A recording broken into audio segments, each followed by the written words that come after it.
आणि संपूर्ण महाराष्ट्राची ज्यांच्यावर श्रद्धा आहे असे संत ज्ञानेश्वर, संत तुकाराम महाराज यांची जी पालखी पंढरपूरला येते, ते दोन्ही मार्ग करण्याची संधी मला मिळाली आणि यातला जवळपास 80% मार्ग जवळपास पूर्ण होत आलेला आहे.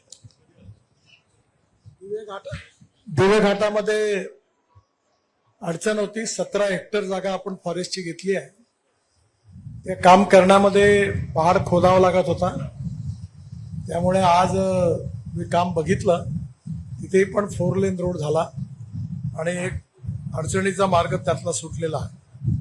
ज्ञानेश्वरी पालखी मार्ग जो आहे हा 234 किलोमीटरचा आहे आणि याची किंमत 7,625 कोटी आहे. मोहोळ ते वाखरी, वाखरी ते खुडूस, खुडूस ते एरमपुरी, धरमपुरी ते लोणंद, लोणंद ते दिवेघाट आणि दिवेघाट ते हडपसर.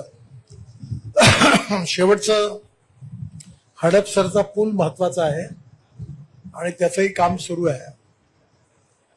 यापैकी 4 पॅकेज पूर्ण झाले आहेत, पण 2 पॅकेज मधलं जे उर्वरित काम आहे त्या दिवेघाट ते हडपसर या भागात 65% काम पूर्ण झाले आहे आणि धरमपुरी ते लोणंद हे 98% पूर्ण झालेलं आहे. म्हणजे हे जे शेवटचं पॅकेज आहे हडपसर ते दिवेघाट, त्या कामाची आज मी पाहणी केली. 65% झालाय. 3-4 महिन्यात ते होईल. जास्तीत जास्त 4 ते 6 महिन्यात हे काम पूर्ण होईल.